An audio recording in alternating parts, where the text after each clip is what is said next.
By now, the infantry that were still alive were in a full route. They were running back down the valley and away from them, abandoning gear and equipment in their hurry. But Hans and Cindy just kept firing.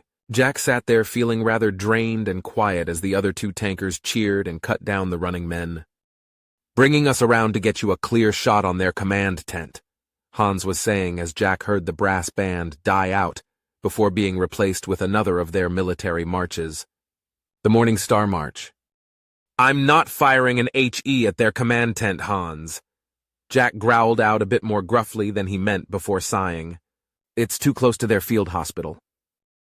"Well, what about their victors? We can't leave them mobile!" Jack looked back down the valley at the trucks and carriers that they were starting to get moving to try and make good on their escape. They had nothing on those that could challenge a tank. At least during the fight, if some infantry had thought to bring along more AT, there was a threat. But now, it was just shooting fish in a barrel, with a railgun. "Jack, come on, if they get out, they'll regroup with another company and come back." Jack grit his teeth and growled as he began to take aim once more. Cluster on the right is starting to move. Them first. From their elevated position looking down the valley, Hans only had to turn the tank a little to give Jack a shot. Target, 2,700 meters, he loaded. Firing! Jack couldn't even pretend to be enthusiastic about this as he stepped on the pedal and hit the second troop carrier in a line of 3. It exploded in a bright fireball, taking out the carriers on either side. It must have been loaded with fuel or ammo. Then he adjusted his aim. "Left cluster now," he said quietly, his voice carried over his headset and the noise inside the tank. Just like last time, Hans adjusted their angle to give him a shot. Target, 2,700 meters, he loaded. Firing!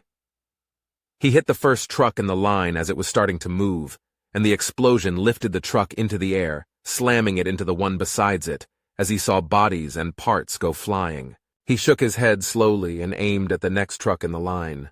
Target, 2,800 meters, he loaded. Firing! This shot took out the truck and 2 of the jeeps next to it. When he saw another jeep take off, just outside the range of the explosion, he took a slow, deep breath and carefully watched it. Adjust 6 degrees right. 6 degrees right, Hans quickly echoed and adjusted the tank. Hans watched the jeep driving. He imagined how terrified the men inside were. It was just 3 guys in a jeep desperately trying to escape a tank, something thousands of meters away that they had absolutely no hope of defeating. All they wanted to do was live. Target, 3,600 meters. He loaded. He waited. Firing! He stepped on the pedal and the shot hit just behind the jeep, the explosion lifting it in the air, flipping it end over end through the air as the 3 men inside were tossed from the flying vehicle. As it crashed back down to the ground, that was the last of their vehicles. Anyone Congos still alive on this mountain were likely running for their lives. With that, he took his straps off and leaned back in his seat, rubbing a hand over his face. Hans gets us up the mountain. Cindy, let Pathfinder know we're coming. Jack felt spent, entirely exhausted and just used up. You got it, Sarge. Hans muttered as he began to turn them around and head up towards Ridge in the distance where Pathfinder was set up. When he looked up, he could see them through the viewfinder then. Fellow Confederates standing up and cheering, waving their guns in the air and clearly welcoming them. When the march ended and the brass band began to play their national anthem, Castor Invictus, he remembered that he'd just saved them. Those Congos were on their way to slaughter his countrymen. They had brought 7 tanks. 7. He sat up straight and felt less drained, but that didn't mean he exactly felt proud. Hell of a day, guys. Hell of a day. Now let's get refueled and get these poor bastards an armored escort out of here. Even as he said that, Hans opened his hatch and stood up, waving to the infantry as they approached up the slope towards them. Jack was sitting on top of his tank, leaning against the cannon as he rolled his cigarette between his fingers. He would take a slow drag now and then, but it was mostly just something to give his hands to do.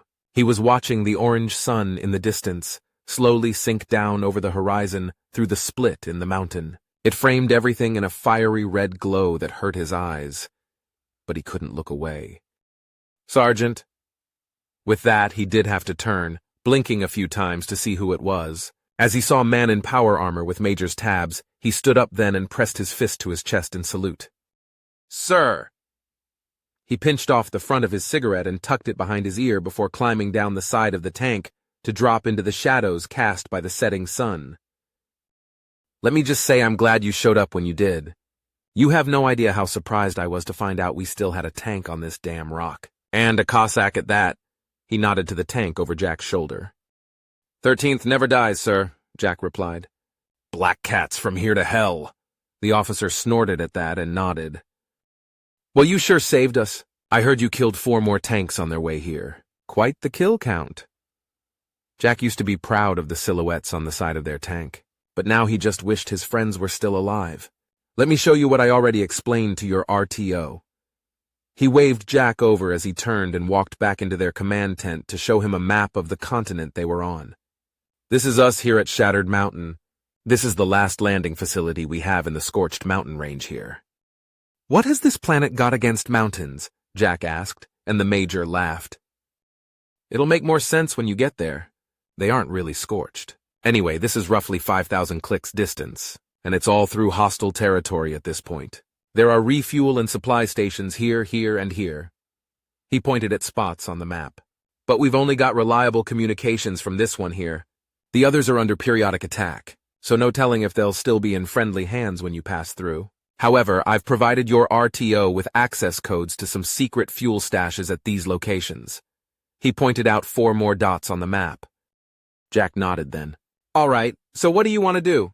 Move your column towards the depots while I scout ahead, and then depending on the situation, move towards the stashes or assist the defenders. Pick more up as we go and turn into a mobile force? To his surprise, the Major laughed. Column? I'm sorry, but what do you think you're here for? He looked sad even as he smiled at Jack like he knew something he didn't. What? I'm here to give you an armored escort to the landing facility. We're getting out of here! As the Major shook his head, Jack felt a heavy weight grow in his gut. No, I'm just here to give you the last of our fuel. You're getting out of here. We're staying. Staying? Jack gasped out. That's insane. We're completely outnumbered. You can't be serious. Son, the Major let out a sigh, his voice seeming to grow weary. First of all, the last fuel we have is in your tank right now. Second, we're a Mountaineer Infantry Company. We had transport for perhaps 25% of our number at the best of times. And this isn't the best of times. He was about to continue, but Jack cut him off. So, we'll have guys climb on the tank. And just overcrowd the vehicles. We can raid the remains of the Congo supplies, see if they've got anything. Overcrowded vehicles and troops on top of a tank for a 5,000-kilometer drive through hostile territory? No. It's your job to get off this rock. You've got a tank. You can still fight them somewhere else. Our fate lies here. Jack felt frustrated with all of this. He'd just saved them. Now they were throwing it all away. And what's your mission, huh? If it's my mission to escape, why can't that be your mission? Why can't we all get out of here? He was feeling desperate now. Because it's our mission to stay here and fight to the death. The cold clarity with which the Major said that sent a shiver down Jack's spine. You can't be serious. Surrender. Fight while you can, but then surrender. It's madness to throw your lives away. I don't think you understand, the Major said, and then handed Jack a data slate. Intercepted communication from their high command. Jack began to read what the Major had handed him. Due to various setbacks across this theater of operations and extreme Confederate resistance, it has been decided at this time that no more prisoners shall be taken in any operation across the sector. Any and all Confederate forces are to be treated as hostile combatants at all times regardless of posture or effectiveness.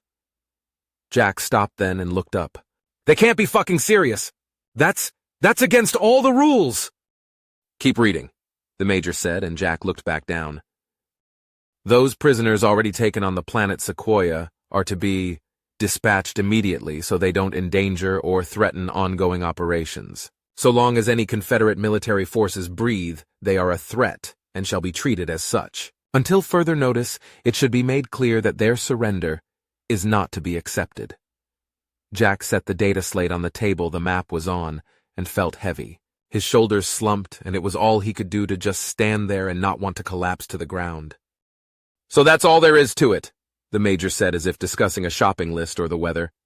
You get out, we fight to the death. This mountain is full of caves and alcoves that will make easy for us to give them one hell of a fight. It's so Fucked up, Jack burst out then. What the shit? Fuck this! All of it! I slaughtered those men down there today to save you guys! And now you're telling me all I did was delay them. I'm staying. Fuck that. I'll stay here and fight alongside you. Everyone else I know is already fucking dead. What's one more tank? The Major sighed and set a heavy hand on Jack's shoulder, though he was clearly experienced enough in the power armor to not crush Jack's shoulder with the gesture. Son, one tank won't make a bit of difference here, but it might somewhere else. Those supply depots that are under attack. Maybe one of them will have enough trucks and carriers to get their guys out and follow you. You might get to fight on another world somewhere else where one tank will make a difference. But here one tank will assuredly not change a damn thing. So you've got 4 days to go 5,000 clicks. You need to get started. Now even. Jack looked from the Major to the map, suddenly realizing the scope of their journey. 4 days to go 5,000 kilometers. He was about to protest once more when the Major spoke again. Go. Survive. Keep living. Remember us. If nothing else, just remember us. This mountain will be our final resting place, but not yours. Think of your crew. Jack looked over and saw Hans laughing as he spoke with some of the infantry. Cindy was loading up supplies in their rear hatch that were being handed up to her. Fine, Jack muttered quietly, and the Major nodded, giving his shoulder a pat. Hans! Cindy! We've got to get moving right now. Who's less tired? I am, Cindy called out without any hesitation. I got that nap earlier, remember? I'll take the first shift. You two can sleep a bit and we'll change out. What? Hans was saying. Let a girl drive? I didn't know the war was that desperate. He laughed, but he had no idea how right he was. We'll take shifts, Hans. We've got a long ways to go. Get in the back. He was climbing up the side of his tank as Cindy walked along the top to drop into the driver's hatch. Fine, fine, Hans grumbled, and said his goodbyes to the guys he was talking to before he climbed up the tank as well. Jack was about to get into his own hatch when the Major called out, Sergeant! I'll see you in hell. Jack looked over to see the Major standing there, fist against his chest. I look forward to it, sir. Black cats from here to hell. He set his own fist against his chest, then to return the salute, as Cindy started up the tank. He stood there on top, though, looking down at the assembled infantry, watching him rise up into the air. They each set their fists to their chests. By now the sun was completely down over the horizon, but the glowing crimson light stretched up through the sky. He felt like he should say something, like he should do more than simply salute them. But words failed him, and he couldn't think of anything else. So he just climbed down into his hatch then, closing it and turning the lock as he heard the distinct click. Cindy began to drive them forward then, and he simply leaned back in his seat, unable to really think of something to say as he just felt numb. After a minute, he finally reached down to his wrist controller, turning off the exterior speakers before scrolling through his music to find the song he was looking for. He gave it a tap, and the somber music began to play as they drove forward into the coming darkness. 5,000 kilometers in 4 days. He wasn't even sure they could make it, but they had to try. They had to try. Even as he was feeling shitty and wallowing in the despair intensified by the music, Hans spoke up. Shit, I don't think I ever sat back here. It's nice and cozy. Where do you keep the tampons and feminine products? Got any of those tabloid mags? And why does it smell like flowers? Despite himself, Jack just had to smirk and snort. Shut the fuck up, Hans. That idiot could ruin any good moment. But as Jack looked back at him, he just saw his driver smiling wide. Maybe he was looking at this wrong. Don't let the darkness build despair, but hope. He'd remember Pathfinder. This mountain would remember their fight. This wasn't over, not by a long shot. As the music played and they drove off into the sunset, he knew there would be time for mourning later. But for now, he'd just focus on surviving.